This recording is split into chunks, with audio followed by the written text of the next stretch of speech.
یہ تم اپنے پاس کسی جگہ چھپا کر رکھ دو۔ ایڈورڈ نے دونوں ہاتھ پیچھے ہٹاتے ہوئے کہا، نہیں بھائی، پیسے کا معاملہ ہے، یہ تم اپنے ہی پاس رکھو، میں اسے ہاتھ بھی نہیں لگاؤں گا۔ شاہد کہنے لگا، ایڈورڈ، کیا ہم کسی طرح برطانوی سفارت خانے میں جا سکتے ہیں؟ ہم وہاں محفوظ ہو جائیں گے۔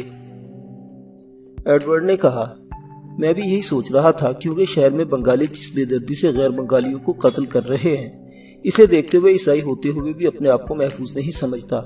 حالانکہ میں پنجابی نہیں ہوں، جبل پور کا رہنے والا ہوں۔ اس وقت ہمیں دوسرے محلوں اور محمد پورہ کے میونسپل ہال کی جانب سے فائرنگ کی آوازیں مسلسل سنائی دے رہی تھی۔ ایڈورڈ نے اٹھ کر کھڑکی میں سے نیچے جھانک کر گلی میں دیکھا، پھر کھڑکی بند کر دی اور بولا، فوج کے ہتھیار ڈالنے کے بعد حالات ایک دم پلٹ گئے ہیں۔ اب ہم پاکستان میں نہیں، بنگلہ دیش میں ہیں، اور یہ لوگ کسی غیر بنگالی کو زندہ نہیں چھوڑیں گے۔ میں آج ایمبیسی بھی نہیں جا سکا، یہاں پر قریب کوئی ٹیلی فون بھی نہیں ہے کہ میں فون کر کے گاڑی منگوا لیتا۔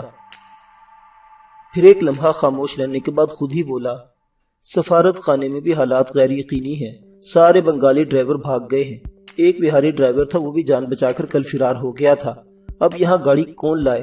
میں وہاں ہوتا تو گاڑی لا کر تم لوگوں کو اپنے ساتھ سفارت خانے لے جاتا، لیکن تم فکر نہ کرو، ہم کسی نہ کسی طرح سفارت خانے پہنچ جائیں گے۔ اس وقت دوپہر کا 1 بج رہا تھا۔ ایڈورڈ نے ایک مرغی روسٹ کی، تھوڑے سے چاول بنائے، ہم سب بھوک نہ ہونے کے باوجود کھائے، اور ایک بار پھر سوچ میں پڑ گئے کہ ہمارے ساتھ کیا ہونے والا ہے۔ کیا ہم جانے بچا کر برطانوی سفارت خانے پہنچ جائیں گے؟ میں نے فیاض سے کہا، میں چھاؤنی جانے کی کوشش کرتا ہوں، اگر کرنل صاحب وہاں ہوئے تو ان کے اردلی کو فوج گاڑی میں لے کر یہاں آ جاؤں گا اور ہم چھاؤنی چلے جائیں گے۔ میرا خیال ہے چھاؤنی میں ہماری فوج ابھی تک محفوظ ہے، ویسے بھی مکتی باہنی کے گنڈے چھاؤنی کا رخ کبھی نہیں کریں گے، کیا خیال ہے؟ فیاض اور شاہد نے میری اس تجویز کی سخت مخالفت کی۔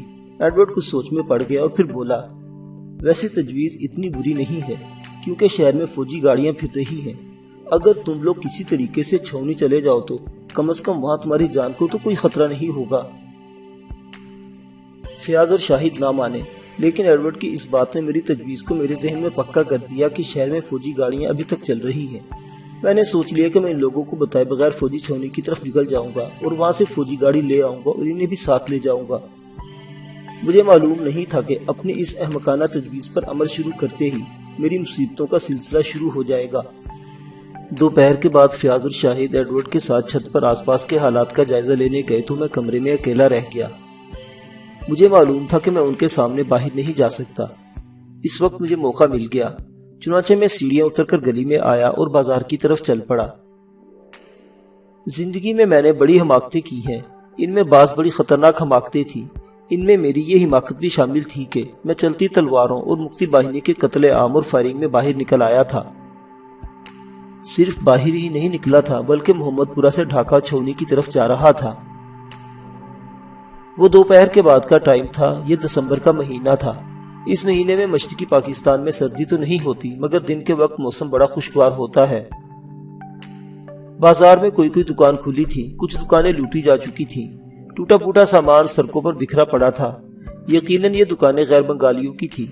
میں نے پتلون قمیص پہن رکھی تھی، پاؤں میں بوٹ تھے۔ میں بازار میں دکانوں کے ساتھ ساتھ چلا جا رہا تھا۔ جو دکانیں کھلی تھی وہاں بیٹھے ہوئے بنگالیوں نے مجھے غور سے دیکھا، مگر میں خاموشی سے چلتا گیا۔ چوک میں آیا تو دیکھا کہ بنگالی ایک دکان کو آگ لگا رہے تھے۔ ایک جیپ وہاں آ کر رکی، اس میں سے وردی پوش بنگالی رائفلیں اور سٹین گنیں لیے اترے اور دکان کے اوپر مکان کی کھڑکیوں پر گولیاں برسانی شروع کر دی۔ یہاں سے مجھے چھاؤنی کا راستہ معلوم تھا، میں تیز قدموں سے چوک میں سے گزر گیا۔ یہ بازار کشادہ تھا، اکثر دکانیں ٹوٹی ہوئی تھی۔ ایک جگہ ایک دکان کے آگے میں نے ایک آدمی کی خون میں لتھڑی ہوئی لاش دیکھی تو میں نے اپنی رفتار تیز کر دی۔ میرے پیچھے سٹین گن اور رائفل کی آوازیں میرے برابر گونج رہی تھی۔ میں تھوڑی دور ہی گیا ہوں گا کہ ایک طرف سے بنگالیوں کا ہجوم تلواریں لہراتا اور رائفلوں کی فائرنگ کرتا ہوا نمودار ہوا۔ انہوں نے ایک گورے چٹے آدمی کو جو پنجابی یا پٹھان تھا آگے لگا رکھا تھا۔ اس بد نصیب کے تمام کپڑے پھٹے ہوئے تھے، اس کی گردن میں رسی بندھی ہوئی تھی۔ ایک بنگالی رسی سے اسے کھینچ رہا تھا اور بار بار جھٹکے دے رہا تھا۔ چوک میں لا کر اس آدمی کو زمین پر گرا دیا گیا۔ ایک بنگالی نے میرے دیکھتے ہی دیکھتے اس کی آنکھوں میں خنجر کی نوک گھونپ کر اس کے دونوں ڈیلے باہر نکال کر ہوا میں اچھال دیے۔ اس کے بعد اس کے گلے پر خنجر چلانا شروع کر دیا۔ اچانک بائیں جانب والے بازار سے ایک چھوٹی بند ویگن آئی اور میرے پاس آ کر زور سے بریک لگا کر رک گئی۔ اس میں سے ایک گورے نے، جو انگریز یا امریکن یا آسٹریلوی تھا اور اس کے سر کے بال اور مونچھیں سفید تھی، میری طرف دیکھا اور سخت لہجے میں بولا، کیا تم پنجابی یا پٹھان ہو؟ میں نے انگریزی میں جواب دیا، میں پنجابی ہوں۔ بوڑھے نے غصے میں کہا، بے وقوف، گاڑی میں بیٹھو۔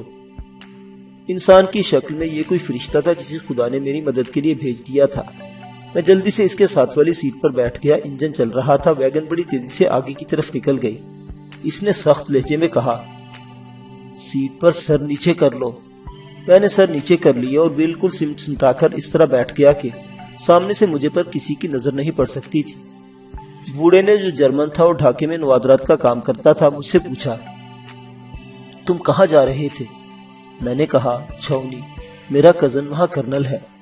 وہ بولا، تمہاری فوج نے تو ہتھیار ڈال دیے ہیں، انڈیا کی فوج یہاں آنے والی ہے، وہاں تمہارا کرنل کزن خود مصیبت میں ہوگا، وہ تمہیں کہاں سنبھالتا پھرے گا؟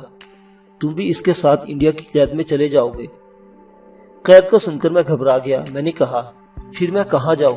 میں یہاں اکیلا اپنے کزن کے پاس تھا، وہاں مکتی باہنی والے آ گئے، بڑی مشکل سے جان بچا کر بھاگا ہوں۔ جرمن بوڑھا بڑے غور سے آگے کو جھک کر گاڑی چلا رہا تھا۔ فائرنگ کی آوازیں آ رہی تھی۔ وہ کچھ دیر چپ رہا، پھر کہنے لگا، ٹھیک ہے، میں تمہیں چھاؤنی تمہارے کزن کے پاس چھوڑ آتا ہوں، اوکے؟ میں نے آہستہ سے کہا، اوکے سر۔ جرمن بوڑھا بڑبڑانے لگا۔ گاڑی سڑک پر بھاگی جا رہی تھی۔ ہماری گاڑی اس سڑک پر آ گئی جس کی دونوں جانب عمارتیں تھیں اور جو سیدھی ایئرپورٹ اور چھاؤنی کو جاتی تھی۔ یہاں 2 مکانوں کو آگ لگی ہوئی تھی، لوگ لوٹ مار کر رہے تھے۔ جرمن بوڑھا تیزی سے گاڑی آگے نکال کر لے گیا، کہنے لگا، تم اپنے مکان سے کیوں نکل آئے تھے؟ تم احمق ہو۔ ایک مکان میں سے بنگالیوں کا ہجوم 2 آدمی اور ایک عورت کو گھسیٹ کر باہر نکال رہا تھا۔ بنگالی آدمیوں پر لاٹھیاں برسا رہے تھے۔ ظاہر ہے وہ دونوں آدمی غیر بنگالی تھے۔ ان کا خون بہہ رہا تھا۔ چند قدم کے فاصلے پر دوسرا چوک آ گیا۔ وہاں ایک اور ہولناک منظر تھا۔ ایک گاڑی سڑک پر کھڑی تھی۔ سڑک پر ایک آدمی بے بسی کے عالم میں پڑا تھا۔ ایک بنگالی اس کی گردن پر چھری چلا رہا تھا۔ میرا دل خوف سے بیٹھنے لگا۔ جرمن بوڑھے نے تیزی سے گاڑی دائیں جانب موڑی اور اسے فل سپیڈ پر چھوڑ دیا۔ وہ غصے میں بولا، تم چھاؤنی نہیں جا سکتے، یہ لوگ تمہیں راستے میں ہی قتل کر دیں گے۔ اس ہولناک منظر کو دیکھ کر میں ڈر گیا تھا اور چاہتا تھا کہ جرمن بوڑھا مجھے اپنے ہاتھ چھپا لے۔ میں سہما ہوا بیٹھا تھا۔ گاڑی مختلف بازاروں میں سے گزرتی ہوئی کھلے علاقے میں آ گئی۔ یہ ڈھاکہ کا گلشن کا علاقہ تھا۔ یہاں سفارتکاروں اور مالدار لوگوں کی کوٹھیاں تھیں۔ جرمن بوڑھا گاڑی کو ایک کوٹھی کی طرف لے آیا۔ گیٹ پر چوکیدار کھڑا تھا۔ گاڑی دیکھ کر اس نے گیٹ کھول دیا۔ یہ 2 منزلہ کوٹھی تھی۔ گاڑی گیراج میں کھڑی کرنے کے بعد جرمن بوڑھے نے مجھے اپنے پیچھے آنے کا اشارہ کیا۔ گیراج کی جانب سے ایک چھوٹا سا راستہ کوٹھی کے عقبی حصے کی طرف جاتا تھا۔ یہاں ایک بوڑھی جرمن عورت کرسی پر بیٹھی اخبار پڑھ رہی تھی۔ دونوں اپنی زبان میں کچھ دیر باتیں کرتے رہے۔ بوڑھا بار بار میری طرف اشارہ کر رہا تھا۔ بوڑھی عورت کے چہرے سے ظاہر تھا کہ وہ میرے وہاں آنے سے گھبرا گئی تھی۔ وہ اخبار لپیٹ کر اندر چلی گئی۔ جرمن بوڑھا میری طرف دیکھ کر متوجہ ہوا اور انگریزی میں بولا، میری بیوی کہتی ہے کہ تمہاری وجہ سے مکتی باہنی والے ہمیں بھی زندہ نہیں چھوڑیں گے، مگر میں تمہیں آگ اور خون کے اس دریا میں اکیلا نہیں چھوڑوں گا، میرے ساتھ اوپر آ جاؤ۔ دوسری منزل کے کونے میں برآمدے کے ساتھ ایک چھوٹا سا اسٹور روم تھا۔ جرمن بوڑھے نے کہا، ابھی تم یہاں چھپ جاؤ، ہمارے 3 نوکر بنگالی ہندو ہیں، ابھی تک ان میں سے کسی نے تمہیں نہیں دیکھا۔ میں نے سہمی ہوئی آواز میں کہا، چوکیدار نے مجھے دیکھ لیا ہے۔ جرمن کہنے لگا، وہ کرسچن بنگالی ہے، میں اسے سمجھا دوں گا، میرے بارے میں، تمہارے بارے میں نوکروں سے کوئی ذکر نہ کرے۔ میں شام تک اس چھوٹے سے کمرے کے ایک ٹوٹے ہوئے لوہے کے پلنگ پر بیٹھا رہا۔ جرمن بوڑھا دروازے کو تالا لگا کر نہیں گیا تھا، لیکن مجھے باہر سے نکلنے سے منع کر گیا تھا۔ نیچے سین میں مجھے کبھی کبھی بنگالی نوکروں کی آپس میں باتیں کرنے کی آوازیں آ جاتی تھی۔ معلوم ہوتا تھا کہ کوٹھی میں صرف جرمن بوڑھا اور اس کی بیوی رہتے ہیں، باقی تینوں ملازم بنگالی ہیں۔ شام کو جرمن آ گیا۔ وہ میرے لیے تھوڑا سا روز ڈبل روٹی اور پانی لایا تھا۔ کہنے لگا، ہمارے علاقے میں ابھی تک مکتی باہنی والوں نے رخ نہیں کیا، مگر ڈھاکہ میں انڈیا کی فوج داخل ہو گئی ہے۔ دور دور سے فائرنگ کی آوازیں بھی مسلسل سنائی دیتی ہیں۔ میں نے کہا، کیا میں کسی طرح اپنے کزن کرنل صاحب تک نہیں پہنچ سکتا؟ جرمن بوڑھا کہنے لگا، تمہیں پتہ ہی نہیں ہے کہ حالات کتنے سنگین صورت اختیار کر چکے ہیں۔ یہ ملک بنگلہ دیش بن چکا ہے۔ بنگالی ڈھونڈ ڈھونڈ کر غیر بنگالیوں کو قتل کر رہے ہیں۔ تمہاری فوج بھارتی قید میں ہے۔ تم اپنے کزن کرنل کے پاس بھی نہیں پہنچ سکتے۔ خاموشی سے یہاں بیٹھے رہو۔ جتنی دیر تک میں تمہیں یہاں چھپا سکتا ہوں چھپائے رکھوں گا، مگر میں تمہیں صاف صاف کہہ دیتا ہوں کہ اگر مکتی باہنی والے آ گئے تو میں تمہیں نہیں بچا سکوں گا۔ میں نے دل میں اسی وقت سوچ لیا کہ یہ بوڑھا گرچہ نیک دل ہے مگر ضرورت سے زیادہ حقیقت پسند ہے۔ یہ میری جان بچا بھی سکتا ہے، وہ مجھے بڑی آسانی سے موت کے حوالے بھی کر سکتا ہے، اس لیے مجھے یہاں سے نکلنے کے بارے میں سوچنا چاہیے۔ رات میں نے اسی سٹور روم میں گزار دی۔ ساری رات شہر کی جانب سے فائرنگ اور نعروں کی آوازیں سنائی دیتی رہی۔ مجھے شاہد اور فیاض کا بھی خیال آتا تھا کہ خدا جانے وہ کہاں ہوں گے، کس حال میں ہوں گے۔ خدا کرے وہ اپنی جانیں بچا کر کسی طرف نکل گئے ہوں۔ مشرقی پاکستان میں میرا سوائے کرنل صاحب اور شاہد بٹ اور فیاض بٹ کے علاوہ کوئی جاننے والا نہیں تھا۔ میں کہاں جاتا، کیا کرتا؟ پنجابی پٹھان اور بہاری گھرانوں پر قیامت ٹوٹ پڑی تھی۔ میرے لیے کوئی جائے پناہ نہ تھی۔ بار بار میرے دل میں ایک ہی خیال آتا کہ کسی طرح شہروں سے نکل کر جنگلوں کی طرف چلا جاؤں اور برما یا نیپال پہنچنے کی کوشش کروں، مگر یہ اتنا بھی آسان کام نہیں تھا۔ جنگل شہروں سے بہت دور تھے۔ میرے اور جنگلوں کے درمیان مکتی باہنی فوج کے درندے حائل تھے جو چن چن کر پنجابیوں، بہاریوں اور پٹھانوں کو قتل کر رہے تھے۔ میں نے جرمن بوڑھے کے آگے یہ تجویز پیش کی کہ وہ مجھے کسی طرح مشرقی جنگلوں میں پہنچا دے، وہاں سے میں برما یا نیپال کی طرف فرار ہونے کی کوشش کروں گا۔ تو وہ کہنے لگا، جنگل یہاں سے ہزاروں میل دور ہیں، پہلے تمہیں چٹاکانگ جانا ہوگا اور یہ راستہ محفوظ نہیں ہے۔ راستے میں بنگالی گاڑیوں روک روک کر ڈبوں میں سے پنجابی، بہاری اور پٹھان مسافروں کو کھینچ کر باہر نکال لیتے ہیں اور پلیٹ فارم پر انہیں ذبح کر ڈالتے ہیں۔ اگر تم کسی طرح چٹاکانگ پہنچ بھی جاؤ گے تو تمہیں بھی وہاں سے آگے کافی دور تک سفر کرنا پڑے گا، پھر جنگل شروع ہو جائے گا۔ لیکن ان جنگلوں میں مکتی باہنی فورس والوں نے اپنے ہیڈ کوارٹر بنائے ہوئے ہیں اور اب تو انڈین فوج بھی وہاں آ گئی ہے۔ اس خیال کو دل سے نکال دو۔ میں نے کہا، تو پھر میں کدھر جاؤں؟ میں مکتی باہنی والوں کے ہاتھ مرنا نہیں چاہتا۔ جرمن بوڑھا میرے سامنے بیٹھا سگار پی رہا تھا، کہنے لگا، ایک ترکیب ہو سکتی ہے۔ میں بڑے اشتیاق سے اس کی طرف دیکھنے لگا۔ وہ بولا، ڈھاکہ شہر کے جنوب میں دریائے بوڑھی گنگا کے دوسرے کنارے پر میرے ایک جرمن دوست نے چھوٹا سا ملک پلانٹ لگا رکھا ہے۔ اس کا ٹرک ہفتے میں 1-2 بار دودھ کے ڈبے لے کر چٹاکانگ جاتا ہے۔ اس کے ذریعے تمہیں چٹاکانگ پہنچایا جا سکتا ہے۔ میں نے عاجزی سے کہا، سر پلیز مجھے اپنے دوست کے پاس پہنچا دیں، آگے جو میری قسمت میں لکھا ہے وہ میں بھگت لوں گا۔ جرمن بوڑھا بولا، میں اس سے ٹیلی فون پر بات کرتا ہوں۔ وہ چلا گیا۔ کوئی آدھے گھنٹے بعد واپس آیا اور کہنے لگا، تم بے وقوف ضرور ہو لیکن قسمت خود تمہارا ساتھ دے رہی ہے۔ میرے دوست نے تمہیں چٹاکانگ پہنچانے کی حامی بھر لی ہے۔ آج رات تمہیں اپنے دوست کے پلانٹ پر پہنچا دوں گا۔ اس نے مجھے بتایا کہ اس کے جرمن دوست کا نام اوٹو ہے اور مشرقی پاکستان میں گڑبڑ شروع ہوتے ہی اس نے اپنی فیملی جرمنی پہنچا دی تھی اور اب وہ اکیلا رہتا ہے۔ مجھے کچھ حوصلہ ہوا کہ شاید میں اس جہنم سے میرے نکلنے کا کچھ بندوبست ہو جائے۔ دوپہر کو گلشن کے علاقے میں بھی فائرنگ کی آوازیں آنے لگی۔ میں سٹور روم میں ہی بند تھا۔ حیرانی کی بات تھی کہ بقول جرمن بوڑھے کے ابھی تک اس کے بنگالی نوکروں کو میرا پتہ نہیں چل سکا تھا۔ فائرنگ سٹین گنوں کی تھی۔ تھوڑی دیر میں جرمن بوڑھا میرے پاس آیا۔ وہ کچھ گھبرایا ہوا تھا، کہنے لگا، مکتی باہنی والے یہاں بھی آ گئے ہیں۔ یہاں کچھ کوٹھیاں پنجابیوں کی تھی، وہ لوگ بھاگ چکے ہیں۔ بنگالی ان کی کوٹھیوں کو لوٹ رہے ہیں، تم یہاں سے باہر مت نکلنا۔ وہ چلا گیا۔ میں سہم کر وہیں بیٹھ گیا۔ میرے کان باہر سے آنے والی فائرنگ کی آوازوں پر لگے ہوئے تھے۔ 1-2 گھنٹے تک یہ شور سنائی دیتا رہا، پھر آوازیں دور ہوتی چلی گئی۔ جرمن بوڑھے نے مجھے آ کر بتایا کہ خطرہ ٹل گیا ہے۔ میں تمہیں رات کو یہاں سے لے چلوں گا۔ تم نے اپنے ساتھ مجھے بھی مصیبت میں ڈال دیا ہے۔ میں اب اپنی مصیبت اپنے دوست اوٹو کے سر پر ڈال رہا ہوں۔ میں بزدل آدمی ہوں، شاید اس لیے کہ بوڑھا ہو گیا ہوں۔ اوٹو بوڑھا نہیں ہے، وہ تمہیں چٹاکانگ کے جنگلوں میں پہنچا دے گا، آگے تمہاری قسمت ہے۔ اس نیک دل بوڑھے جرمن نے میرے ساتھ جو انسانی ہمدردی کا سلوک کیا وہ میں کبھی نہیں بھلا سکوں گا۔ اگر اس کے بنگالی نوکر یا کوئی دوسرا شخص میری مخبری کر دیتا کہ اس جرمن آدمی نے ایک پنجابی کو اپنی کوٹھی میں چھپایا ہوا ہے تو مکتی باہنی والوں نے مجھے تو شوٹ کرنا ہی تھا، مگر اس بوڑھے جرمن جوڑے کو بھی زندہ نہ چھوڑتے اور اس کی کوٹھی کا سامان لوٹ کر آگ لگا دیتے۔ اس وقت جو کوئی کسی بہاری، پنجابی یا پٹھان کو پناہ دیتا تھا، بنگالی اسے قتل کر ڈالتے تھے۔ ایسے واقعات ڈھاکہ میں ہوئے تھے۔ جب رات کا اندھیرا گہرا ہو گیا تو جرمن بوڑھا بڑی خاموشی سے دروازہ کھول کر میرے پاس آیا، کہنے لگا چلو میرے ساتھ آؤ۔ وہ مجھے کوٹھی کے پچھلے دروازے سے نکال کر لے گیا۔ عقبی حصے میں چھوٹی سی سڑک دو رویا کوٹھیوں کے پچھواڑے میں تھی۔ یہاں اس نے گاڑی پہلے سے کھڑی کر رکھی تھی۔ اس نے مجھے گاڑی کی پچھلی سیٹ پر لیٹنے کے لیے کہا، میں لیٹ گیا۔ اس نے میرے اوپر چادر اور 3-4 تکیے اور اوپر پرانے کپڑے رکھ دیے۔ گاڑی روانہ ہو گئی۔ کافی دیر گاڑی شہر ڈھاکہ کی سڑکوں پر چلتی رہی، کبھی دائیں طرف گھوم جاتی کبھی بائیں طرف۔ شاید وہ لمبا چکر لگا کر محفوظ علاقوں میں سے گزر رہا تھا۔ کسی جگہ باہر سڑک پر لوگوں کی آوازیں سنائی دیتی تھی۔ ایک جگہ گاڑی کی رفتار ہلکی ہو گئی۔ جرمن بوڑھے نے کہا، خبردار آواز نہ نکالنا، آگے کچھ لوگ گاڑی کو روکنے کا اشارہ کر رہے ہیں۔ میرا دل خوف کے مارے زور زور سے دھڑکنے لگا۔ سمجھ گیا کہ موت سر پر آن کھڑی ہوئی ہے۔ اب اگر زندگی باقی ہوگی تو بچ سکوں گا۔ گاڑی رک گئی۔ کسی نے گاڑی پر 2-3 ڈنڈے مارے۔ کسی نے پہلے بنگلہ پھر انگریزی میں پوچھا، کون ہو؟ رات کے وقت کہاں جا رہے ہو؟ جرمن بوڑھے نے بڑے اعتماد کے ساتھ اور زوردار آواز میں ٹوٹی پھوٹی اردو میں کہا، میں جرمن ایمبیسی کا آدمی ہوں۔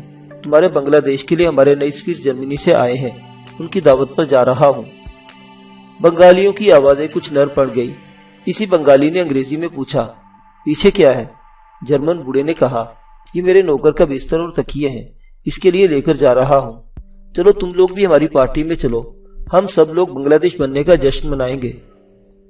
بنگالی نے خوش ہو کر کہا، thank you sir, thank you, you can go. میری جان میں جان آئی۔ اس وقت اگر تکیے اور چادریں ہٹا کر کوئی دیکھتا تو میں نیچے پڑا ہوتا۔ اس کے بعد میری اور میرے محسن بوڑھے جرمن کی خیر نہیں تھی۔ دوسرے لمحے یقینی طور پر ہماری لاشیں سڑک پر پڑی ہوتی، لیکن ابھی ہماری زندگی باقی تھی کہ جرمن بوڑھے نے کمال حکمت عملی سے کام لیا تھا۔ گاڑی آگے بڑھی تو میں نے خدا کا شکر ادا کیا۔ اس کے بعد جرمن بوڑھے سے کوئی بات نہ کی۔ لگتا تھا کہ اس کی ساری توجہ گاڑی چلانے اور محفوظ راستہ تلاش کرنے پر لگی ہوئی ہے۔ تھوڑی دیر بعد اس کی آواز آئی، خدا نے ہمیں بچا لیا تھا، ہمیں خدا کا شکر ادا کرنا چاہیے۔ میری بات کا جواب مت دینا، ہم اس وقت دریائے بوڑھی گنگا کے پل پر سے گزر رہے ہیں۔ دوسرے کنارے پر میرے دوست اوٹو کا ملک پلانٹ ہے۔ میں خاموش اور مطمئن تھا۔ گاڑی نے 2-1 موڑ مڑے اور پھر اس کا ہارن دوبارہ بجا۔ گاڑی رک گئی۔ مجھے گیٹ کھلنے کی آواز آئی۔ گاڑی ایک بار پھر چل پڑی اور گیٹ کے اندر چلی گئی۔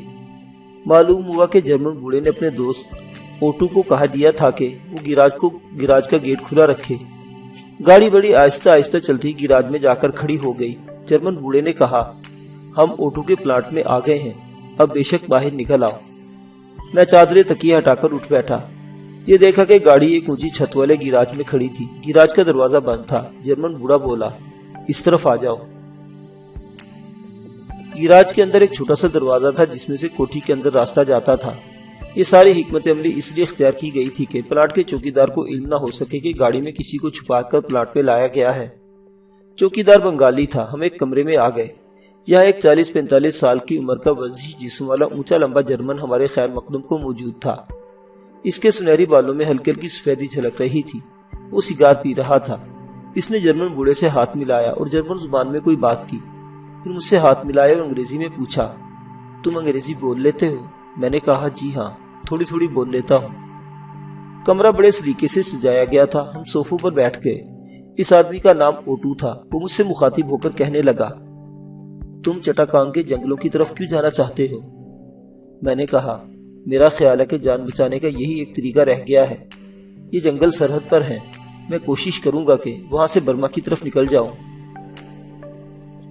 اوٹو کہنے لگا، تم ان جنگلوں سے واقف نہیں ہو، یہ دنیا کے خطرناک ترین جنگلوں میں سے ایک ہیں، اور پھر وہاں کوئی ایسا راستہ بھی نہیں ہے جو سیدھا برما کی سرحد کی طرف جاتا ہو۔ تم بھٹک جاؤ گے اور کسی شیر کا شکار ہو جاؤ گے۔ ان جنگلوں میں دلدلیں ہیں جن میں ہاتھی غرق ہو جاتے ہیں، زہریلے سانپ ہیں، جنگلی لوگ ہیں جو مسافروں کو پکڑ لیتے ہیں اور ان کے پاؤں میں زنجیر ڈال کر ان سے مویشیوں کی طرح کام لیتے ہیں۔ میں نے کہا، کیا ایسا نہیں ہو سکتا کہ میں چٹاکانگ کی بندرگاہ سے کسی جہاز میں سوار ہو کر رنگون چلا جاؤں یا کسی جزیرے کی طرف نکل جاؤں؟ اوٹو نے مسکراتے ہوئے کہا، تم خواب ایسی باتیں کر رہے ہو۔ حقیقت یہ ہے کہ چٹاکانگ کی بندرگاہ پر چاروں طرف انڈین نیوی کے جنگی جہاز کھڑے ہیں۔ وہاں کوئی مسافر بردار جہاز روانہ نہیں ہو رہا۔ تم بندرگاہ پر پکڑ لیے جاؤ گے اور بھارتی نیوی کے آدمی تمہیں مکتی باہنی کے حوالے کر دیں گے۔